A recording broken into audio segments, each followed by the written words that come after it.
नागलोक में नागिन अमृता अपनी मां नैना के साथ रहा करती थी। अमृता की शादी की उम्र हो चली थी, पर नागिन अमृता के लिए किसी भी अच्छे नागराज का रिश्ता नहीं मिल रहा था। ये देखकर नैना के साथ साथ अमृता खुद भी परेशान थी। नागिन अमृता को नागलोक में कोई काम नहीं था, बस वो बोर हो रही थी। अपना मन लगाने के लिए नागिन अमृता एक मामूली इंसान का भेष धारण करके पृथ्वीलोक पर एक सुनसान जगह पर आ जाती है, जहां वो देखती है कि एक पेड़ के पीछे दो कपल एक दूसरे को किस कर रहे हैं और उनको इस तरह खुलेआम किस करते हुए देखकर नागिन अमृता बड़ी ही हैरान हो जाती है और खुद से कहती है, हे भोलेनाथ, ये मैं क्या देख रही हूँ? यहाँ धरती लोक पर ये लोग इस तरह खुलेआम किस कैसे कर सकते हैं? वो खुद से ये बात बोल ही रही थी कि तभी उसकी नजर एक पेड़ के नीचे बैठे बाबा के ऊपर पड़ती है। अब क्या था, अमृता बिना सोचे समझे उस बाबा के पास जाती है और उस बाबा से कहती है, बाबा जी, ये मैं क्या देख रही हूँ? यहाँ पर सब एक दूसरे को किस क्यों कर रहे हैं? बेटी, क्या तुम्हें नहीं पता, आज का दिन दो प्रेमियों के लिए बेहद खास दिन है। खास दिन? भला वो कैसे हो सकता है?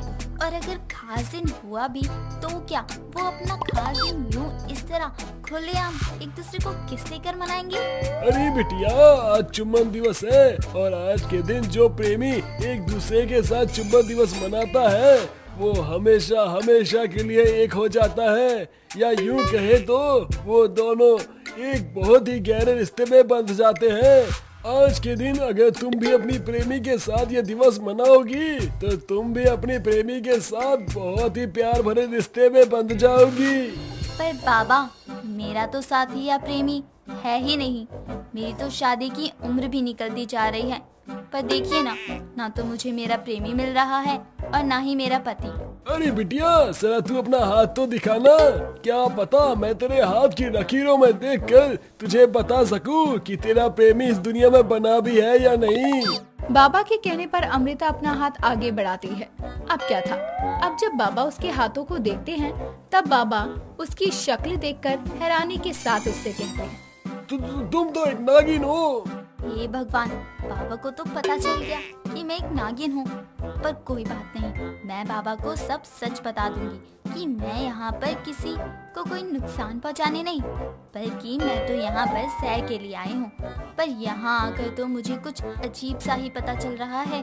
तुम क्या सोचने लगी? देखो नागिन, मैंने कुछ नहीं किया है, इसलिए तुम मुझे मारना मत। बाबा, मैं यहाँ किसी को मारने या किसी भी तरह का कोई नुकसान पहुँचाने नहीं आई हूँ, बल्कि मैं तो यहाँ पर बस देखने आई थी कि पृथ्वीवासी कैसे रहते हैं। पर जब मैं यहाँ आई तो मुझे आपसे कुछ अलग ही पता चल रहा है। बाबा, मेरी ना तो शादी हो रही है और ना ही मेरा कोई प्रेमी है। अब आप ही बताओ, जिसका कोई जोड़ा नहीं है वो भला चुंबन दिवस कैसे मना सकती है? नागिन बिटिया, मैंने अभी जब तुम्हारा हाथ देखा था ना, तब मैंने ये भी देखा था कि आज के दिन तुम्हें तुम्हारा जोड़ा मिलेगा। यदि आज के दिन तुम किसी नाग के साथ अपना ये दिवस मनाती हो और उसके साथ अगर तुम्हें कुछ अलग सा एहसास हो तो बस समझ लेना कि वही तुम्हारा जीवन साथी है। अच्छा, ये बात है। अगर ये बात है तो मैं अभी ऊपर जाती हूँ और चुंबन दिवस मनाती हूँ। बिना कोई देरी किए अमृता नागलोक वापस आ जाती है, जहाँ वो एक सुंदर सी नाग को देखती है और उस नाग को देखकर अमृता खुद से कहती है, ये नाग कितना सुंदर है, देखो तो जरा इसकी आंखें, हाय कितनी प्यारी है। कहीं यही तो मेरा जोड़ा? जो भी हो, मैं इसको एक बार किस करके देखती हूँ, क्या पता मेरा जोड़ा यही हो, इसके साथ ही मेरी किस्मत जुड़ी हो। अब क्या था, अमृता बिना कुछ सोचे समझे उस नाग के पास जाती है और उसको किस करने लगती है। थोड़ी देर बाद जब वो उसको किस करके हटती है तब वो नाग उससे कहता है, क्या हो तुम?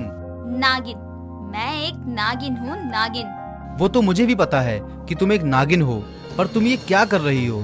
तुम ना तो मुझे जानती हो ना ही पहचानती हो, और साथ ही मैं भी तुम्हें नहीं जानता। फिर तुम्हारी इतनी हिम्मत कैसे हुई कि तुमने मुझे सीधा किस कर दिया? अरे पागल, तुम्हें पता भी है आज किस डे है? और धरती पर लोग अपने जोड़े को यूं ही जगह जगह किस कर रहे हैं। तुम जानते भी हो, जो आज के दिन किस डे मनाता है वो हमेशा हमेशा के लिए एक हो जाता है, या यूं कहे कि वो दोनों एक बहुत ही गहरे रिश्ते में बन जाते हैं। हाँ तो क्या तुम किसी को भी कहीं भी किस कर लोगी? हाँ ठीक है, वैसे भी तुम्हें किस करके मुझे जरा भी अच्छा नहीं लगा, जिससे मुझे ये पता चलता है कि तुम मेरे जीवन साथी नहीं हो। इतना बोलकर नागिन अमृता वहाँ से चली जाती है और अब वो अपना पहला किस डे हर नाग के साथ मनाने लगती है, पर उसको किसी भी नाग में एक अच्छी फीलिंग नहीं आती। ऐसे ही सुबह से शाम हो जाती है। जहाँ नागिन अमृता अपने प्यार को ढूंढ रही थी, तो वहीं नागलोक के नागराज को अमृता की खबर मिलती है, जहाँ उसको ये पता चलता है कि नागलोक की एक नागिन सभी नागों को किस करके अपना किस डे मना रही है, और बस उस नागिन की वजह से नागलोक में सभी नागों के बीच में दहशत फैली हुई है।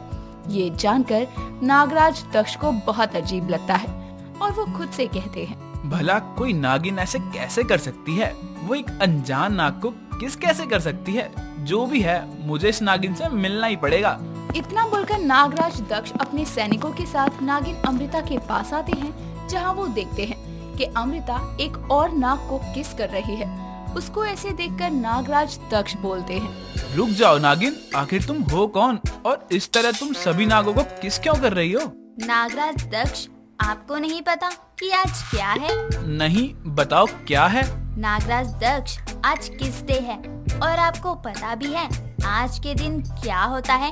नहीं ना? रुकिए, मैं आपको बताती हूँ। मैं आज नीचे धरती लोक पर गई थी, जहाँ मैंने देखा कि इंसान खुलेआम किस कर रहे हैं, पर वो लोग ऐसा क्यों कर रहे थे, ये जानने के लिए मैंने वहाँ बैठे एक बाबा से पूछा। तब उन्होंने मुझे बताया कि आज के दिन किस डे मनाते हैं, वो हमेशा हमेशा के लिए एक हो जाते हैं, या यूं कहें कि वो दोनों एक बहुत ही गहरे रिश्ते में बन जाते हैं। अगर ऐसा है तो तुम यहाँ के सभी नागों को किस करती रहोगी? नहीं, अरे तुम अपने जोड़े को किस करो ना।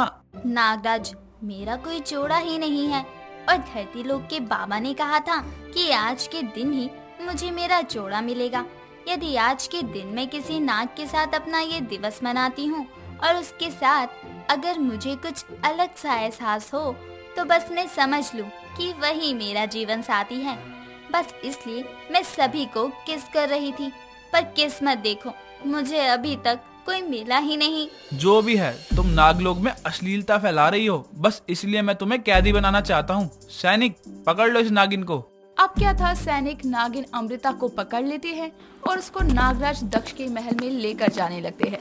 नागिन अमृता नागराज दक्ष के साथ उसके महल जा ही रही थी कि तभी उसके पैर एक पेड़ की बेल में फंस जाता है और वो नागराज दक्ष के ऊपर गिरती है। नागराज दक्ष के ऊपर गिरने की वजह से अब उन दोनों की किस हो जाती है, और उन दोनों के किस होने के बाद नागिन अमृता को वो एहसास होता है जो उसको अब तक किसी के साथ नहीं हुआ, या यूं कहें कि उसको ये पता चलता है कि उसका जीवन साथी कोई और नहीं, नागराज दक्ष है।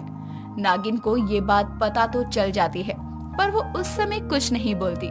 पर नागराज दक्ष को नागिन की किस बहुत प्यारी लगती है, जिस वजह से अब वो अपना मन बदल लेते हैं। थोड़ी देर बाद जब नागिन अमृता को नागराज के सामने पेश किया जाता है, तब नागराज दक्ष सभी से कहते हैं, मैं आप सभी से बोलना चाहता हूँ कि नागिन अमृता अब से बल्कि अभी से इस नाग महल की नागरानी है। मैं जानता हूँ कि नागिन अमृता ने नागों को किस क्यों किया, और जब मैंने उसका जवाब सुना तो मुझे लगा कि वो गलत नहीं है, क्योंकि मुझे उनकी पहली किस से ही प्यार हो गया। बस इसीलिए अब मैं उनसे विवाह करना चाहता हूँ। जहाँ नागराज नागिन को कैदी बना रहे थे, तो वहीं अब वो उसको नाग महल की रानी बना देते हैं, और उसका कारण था नागिन अमृता की किस।